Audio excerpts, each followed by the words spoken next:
What's up, guys? This is Aaron. It's time for our week 2 picks and predictions for college football.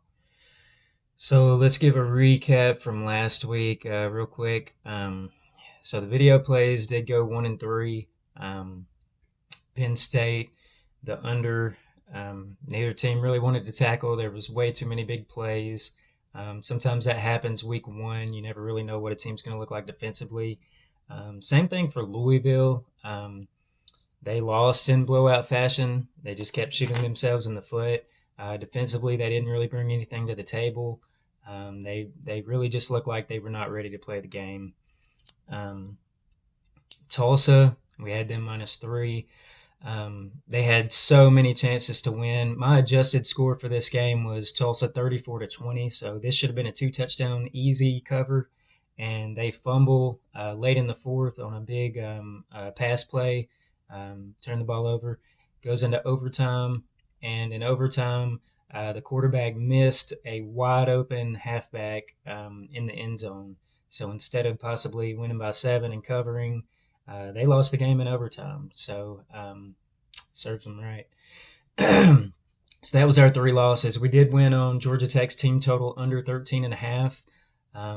That one played out as I thought it would. I thought they'd probably score 9 to 13 points. I just didn't think they would ever get in the end zone because of the style that they run against Clemson, and that worked out for us.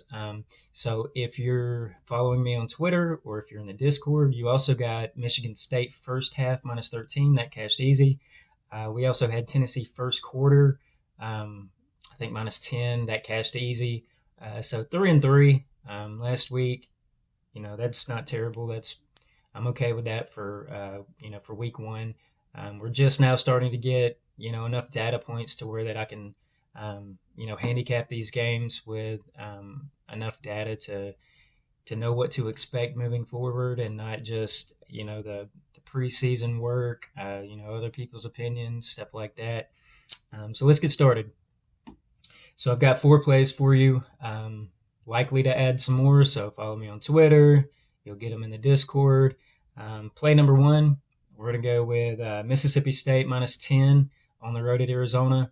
So I've seen this number up to 11. Last night I saw 10.5 still. So this is playable up to 11. Arizona is, bottom half, bottom third, Pac-12.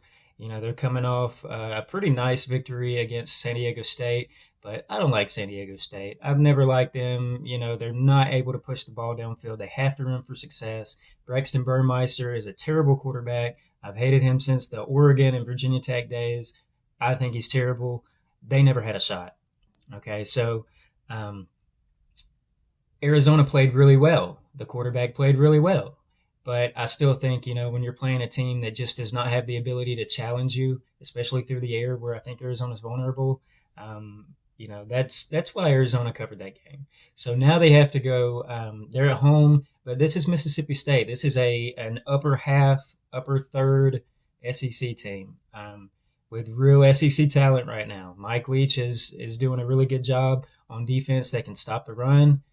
They stop the pass pretty well as well. They can get pressure on the quarterback and stop Arizona from doing what they want to do. And Mike Leach is the kind of coach that you want to back, especially when you got to cover numbers as a favorite, because we're laying doubles here. And Mike Leach is going to score a touchdown at the end, regardless of the score. If they're up 25, he's running the fast, full passing offense. We're scoring touchdowns up 25 in the fourth with the starters.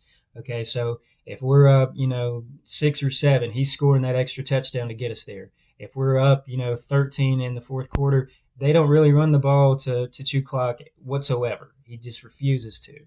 So we can probably get that extra touchdown for the cushion there. So I like to play teams like Mississippi State. They're throwing the ball at an elite level right now. Will Rogers is a great quarterback. As long as he doesn't turn the ball over, this guy can throw for 350 a game. Game number 2, FIU at Texas State. This is -13.5. I was mostly seeing 14s. Try not to play it over 14. I think they cover. I think they win 17-21, something like that. but 14 is a key number, so you don't want to get crossed that. So I'm looking to fade FIU every single game until they show a pulse, until they start covering numbers, whatever. They played Bryant last week, 11-point favorite at the house, game one, and they got run slap over for 4 quarters. And I think finally Bryant gassed out. This was like 22-6, something like that, in the second half. And FIU just kind of crawled their way back in little by little. The quarterback, Gunnar Holmberg from Duke, he's okay. They benched him for the backup. He didn't look specifically good, just pretty average. They've really just got like the one big play receiver they have. And considering the talent level on the team, that's not saying much. Texas State, this is a home game. They're coming off the loss to Nevada. They got to win a game. This is a game that they got to win and that they should win against, I think this is probably the worst team in the country, FIU. We're laying 13.5 here. And Texas State runs more of an air raid offense, so you're going to get pass plays. You're going to get big pass plays. And anytime that you're getting explosive plays, that's how you're going to cover these numbers in the double digits. Lane Hatcher is the quarterback from Arkansas State, used to be a walk-on at Alabama. So this guy's got a lot of talent, a lot of arm talent. He does turn the ball over a little bit, which is concerning. But when you have the talent difference here with FIU, I think we can cover this number. This is the same FIU team that over the past few years has had to get used pads, used equipment for practices because their athletic department wouldn't even supply them with new equipment.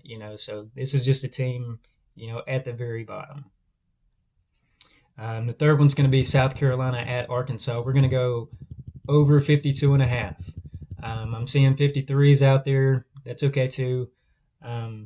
So basically, this series trends over. I think it was like something like the 7 out of the last 8. A significant amount in the past few years. This game has gone over, and with Arkansas being at home, they can run the ball, they can throw the ball. The quarterback can run. KJ Jefferson. They've got some good receivers. They've got good running backs. Good offensive line, especially with the coach being a former offensive line coach at a high level. We expect this team to get whatever they want offensively. And defensively, against Cincinnati last week, they got the win, and that looks good. But Cincinnati had the ball 5 times in Arkansas territory and scored 0 points on those 5 drives. So call that 3 apiece, call that 7 apiece. We're talking 15, 20, 30. I mean, they could have scored whatever they wanted to if they had put the ball in the end zone. So I think South Carolina can probably replicate some of that. Spencer Rattler's the quarterback. He's not, spectacular, but he's got a lot of arm talent. As long as he, is efficient in this game, reasonably efficient, especially if, Arkansas is an 8-point favorite. So you expect them to have a touchdown to double digits lead throughout the game, especially in the second half. If South Carolina's down, they're going to have to throw the ball. And I think that just bodes well for an over here. Game number 4, we've got UNLV plus 13 at Cal. So you can't lay double digits with Cal. You can never I never won double digits with Cal, ever. Okay. Their offense is devoid of any sort of explosion. They're not an efficient pass team. They don't run the ball at a high level. Kind of struggled with Cal Davis. They got the win, but Cal Davis did whatever they want. They ran the ball as much as they wanted to. Cal's got to do better than that. And I mean, it's been 6 or 8 years now that Cal has just had no offense and they've just been all defense. So you expect this to be more of a low scoring game. That bodes well for the dog. UNLV has covered these, double digit spreads against much, much superior teams on the road. They've covered it, teams like USC before. So I'm not, even if it's a backdoor cover, that doesn't scare me off with the talent difference.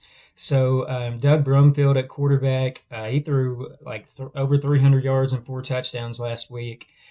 It was Idaho State, but I watched the game, and the throws that he was making, they were accurate. They were on target. He's getting the ball out of his hands.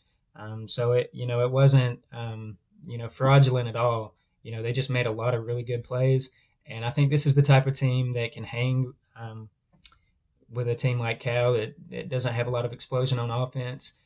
This is a game that UNLV is probably very excited to play. With it being, a Pac-12 team, this is a game that Cal's probably not so excited to play. Just UNLV. So let's take UNLV plus 13. So that's our 4 plays. I may add more. I'm not sure yet. Got to follow me on Twitter. I've got that in the description. If you're not in the Discord, get in the Discord. Ask me how to get in the Discord, because we got a lot of good gamblers in there. And I'm giving out any of my extra plays throughout the week. I add a lot on Friday, Saturday. We might have another play or two at least. So get in there and let's cash some tickets, guys.